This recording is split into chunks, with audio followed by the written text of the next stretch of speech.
Bon, alors, qu'est-ce que tu as comme idée? laisse Je commence. Alors, j'enlève mes lunettes, sinon je vois rien.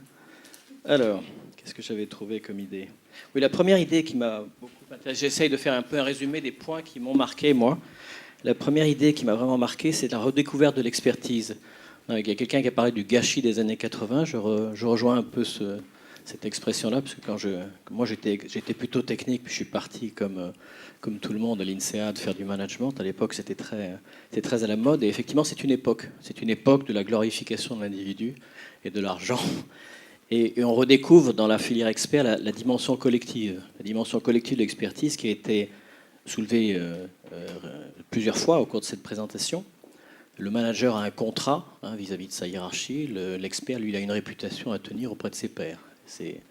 Et donc, on ne peut être expert que dans la mesure où on appartient à une communauté. C'est la première idée qui m'a beaucoup marqué. Voilà. Pour rebondir sur cette idée, effectivement, l'expertise, elle ne peut se mesurer que par rapport à un collectif et que dans un collectif. On peut être expert tout simplement parce qu'on a un niveau de connaissance un tout petit peu supérieur, mais même si on n'est pas, je dirais, la référence dans un domaine. Ce qui m'a frappé à ce sujet, c'est que dans toutes les interventions, l'expert est vraiment réapparu comme étant la ressource rare. Et donc une ressource rare qu'il faut gérer et qu'il faut aussi se partager. Et les différents modes de partage évoqués par les uns et les autres étaient très intéressants, puisqu'ils posent effectivement la question de la collaboration. Il y a aussi une question financière, évidemment, de partage du budget et de partage temporel. Le deuxième point, c'est la question du parcours de ces experts, de la gestion de ces experts dans le temps, puisqu'on devient expert. On peut également à un autre moment ne plus l'être. Donc comment gérer ces transitions qui sont parfois délicates, et surtout comment retenir les experts. Et on a bien vu que les aspects financiers n'étaient pas forcément la solution à tout. Alors pour rebondir sur le expert ressources rares, il y a quelque chose qui a été dit par Annie Audibert de Total. C'est la première personne qui a parlé du retour d'expérience comme mot. Et effectivement, l'expert, en tant que les médiateurs entre la R&D, l'organisation qui produit un produit ou un service, et puis les gens qui l'utilisent. Donc le lien entre la conception et l'usage. Et effectivement, l'expert, c'est pratiquement le seul qui fait le chemin inverse, qui ne va pas du produit vers l'usage, mais qui va de l'usage vers le produit. C'est-à-dire qui observe ce qui se passe sur le terrain, qui en déduit des modèles mentaux, qui se traduisent en savoir qui va alimenter l'amont, la conception. Et ce savoir, c'est l'objectif de la filière expert, c'est que ce savoir ne soit pas seulement dans son cerveau, mais qu'il appartienne aussi à l'entreprise. Que ce soit un savoir qui devienne un actif de l'entreprise sous la forme de méthodes, sous la forme d'articles de wiki, sous la forme de modèles, sous la forme d'algorithmes, sous la forme de codes de calcul, de toutes sortes d'artefacts de savoir qui sont en fait produits par les experts. Et c'est en ça que l'expert devient fondamentalement la clé de voûte de l'économie de la connaissance. C'est une phrase de conclusion? Justement, j'ai fait une erreur. C'était ma phrase de conclusion, il faudra que j'en trouve une autre.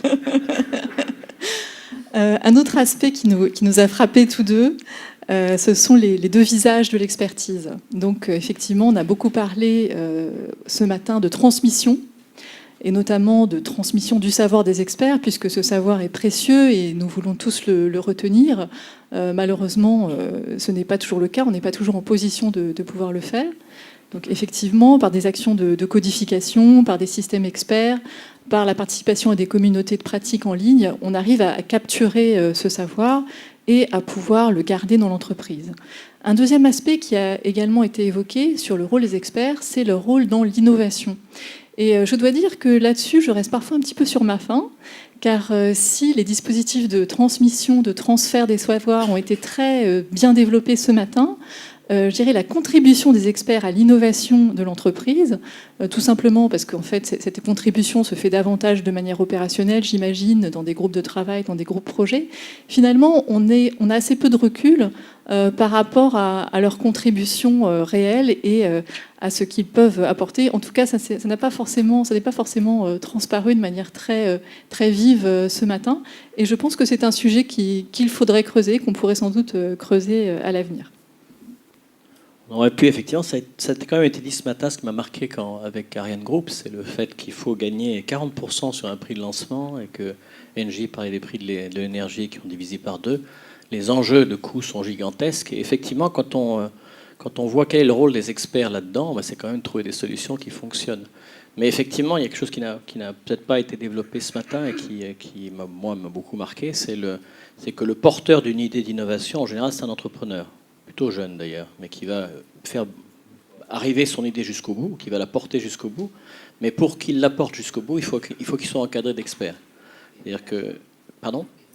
Et de managers, bien sûr. Bah oui, manager, il y a une décision, donc il y a un manager. Mais l'expert étant, enfin je ne sais plus qui disait, Suzuki disait, il y a beaucoup de voies possibles pour les néophytes, il n'y en a que quelques-unes pour les experts. Et donc le fait d'associer les entrepreneurs et des experts, c'est fondamentalement le cœur du travail d'innovation des grandes sociétés comme les nôtres. Voilà, et on revient à une thématique qui m'est chère au niveau personnel, au niveau recherche, c'est celle de l'intrapreneuriat, évidemment. Comment arriver à transformer des opportunités pour l'entreprise. Et je pense qu'effectivement, réinjecter, ou en tout cas réintégrer cette problématique dans le knowledge management, c'est probablement l'une des voies pour le knowledge manager à l'avenir. Cette question de l'innovation, elle soulève également beaucoup d'autres questionnements, puisque quand on regarde l'innovation, effectivement, il y a besoin de cette diversité de profils, de cette diversité de points de vue. Quand on parle d'expertise, souvent, on est face à un sachant. Donc comment est-ce que le sachant, celui qui a la maîtrise de la connaissance, arrive à articuler son savoir avec d'autres compétences, avec une diversité de points de vue, de vision, d'intuition? Je pense que c'est un sujet très, très important quand on veut parler créativité et innovation. Je suis un peu sec là. Il y a le dernier quand même qui est un point très important qui a été au cœur de la table ronde numéro 2 et sur lequel j'ai constaté qu'il n'y avait pas tout systématiquement un accord, qui était la relation entre l'expert et le manager, entre le pouvoir et le savoir, entre la décision et le conseil. Et en fait, il y a une opinion, ou plutôt une décision d'ailleurs, qui a été prise par Michelin, qui est de véritablement faire une séparation forte entre les deux. C'est-à-dire qu'il y a des gens qui décident, c'est les managers, il y a des gens qui produisent, c'est les project managers, qui sont censés faire des livrables, puis il y a des gens qui conseillent, qui sont les experts. Et même si dans plusieurs entreprises, on peut avoir des managers qui sont experts ou des experts qui sont managers, il n'empêche que les rôles sont différents. On peut avoir les mêmes personnes, mais des rôles différents. Il faut qu'à chaque fois qu'on est dans un contexte, on sache si son rôle est un rôle de manager, donc de décideur, ou si son rôle est un rôle d'expert et donc de conseiller. Et je pense qu'on va certainement arriver à la conclusion que l'expert, effectivement, il est centré sur le savoir, donc il n'est pas centré sur le pouvoir de décision, sur la vente, les coûts, le retour sur investissement, mais qu'il est centré sur les risques. Si on raisonne financier, ça va être celui qui va s'occuper du weighted average cost of capital allowance, ou les pourcentages des valeurs actualisées nettes. Ça, je fais le lien avec les écoles de commerce, si je peux. Donc effectivement, sur les rôles de décision et de savoir, il y a une vraie problématique qui est qui finalement détient le dernier mot. Pour avoir travaillé en entreprise pendant un certain temps avant d'être enseignante, je sais que c'est souvent difficile de prendre des décisions, y compris au niveau d'un COMEX avec des désaccords. Donc comment arriver à, encore une fois, articuler ces différents points de vue, à faire que les gens se parlent, tout simplement, qu'il y ait un certain niveau d'empathie au niveau des collaborateurs. Je pense que c'est une vraie question. Et je pense que c'est une question qui touche également à la culture de l'entreprise. On a eu la chance aujourd'hui de voir beaucoup d'entreprises avec des cultures différentes, mais qui, dans de nombreux cas, privilégient je dirais, une culture très forte, par exemple de services ou bien de technologie. Je pense qu'il y a un vrai enjeu aussi pour le partage de connaissances au sens large, et notamment le partage de connaissances des experts, de créer cette culture d'échange, cette culture où on a effectivement le droit de se tromper, où on ne cache pas la connaissance, puisque c'est ce qui se produit malheureusement encore très fréquemment. Donc je pense qu'il y a également un véritable enjeu là-dessus. Et l'une des manières de l'atteindre, cet objectif, c'est notamment d'autonomiser les collaborateurs, de les valoriser, comme le font de nombreuses filières qui ont été exposées ce matin. Voilà, et puis une dernière chose en ce qui me concerne, c'est la présentation de Total sur la plateforme, enfin la plateforme au service des experts. Ça m'a rappelé le titre du livre de Babinet, Transformation digitale égale l'avènement des plateformes, ou économie de la connaissance, je ne sais plus l'un des deux. Mais c'est pour moi extrêmement important de voir que une des façons de valoriser les experts et donc de les faire connaître, c'est effectivement d'utiliser toutes les technologies que nous avons aujourd'hui à notre disposition. Et peut-être même d'aller dans le cas extrême, c'était de mesurer la réputation des experts au travers des étoiles, au travers des points qu'ils pourraient obtenir, gamifier un peu cette relation entre les experts et leurs clients internes, c'est-à-dire utiliser la technologie moderne pour rapprocher les gens qui demandent de la connaissance des gens qui l'ont à travers l'espace et à travers le temps. Voilà. Merci Martin. Alors ma conclusion, en fait, ce sera pas forcément une conclusion, c'est plutôt, je dirais, une porte ouverte ou une fenêtre qui s'ouvre.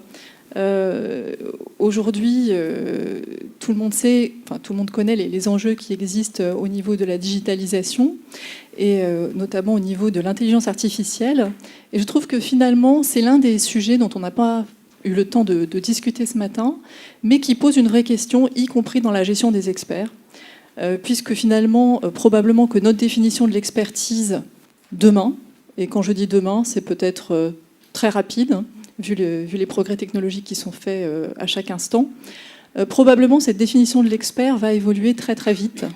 Et demain, si on a des robots ou des intelligences artificielles qui sont capables, grâce à leur puissance calculatoire, de faire beaucoup mieux que des êtres humains sur de nombreux sujets, on aura toujours besoin d'experts avec une vision un peu plus horizontale des choses pour pouvoir justement être créatifs et s'assurer que les connaissances sont recomposées pour créer de nouvelles propositions. Et je vous propose de nous quitter sur ces quelques ouvertures vers le futur.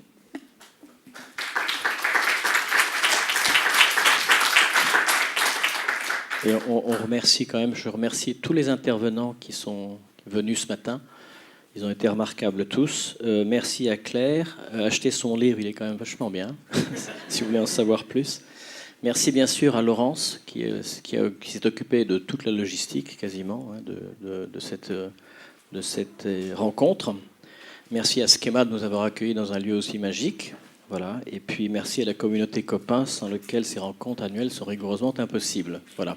Merci à tous.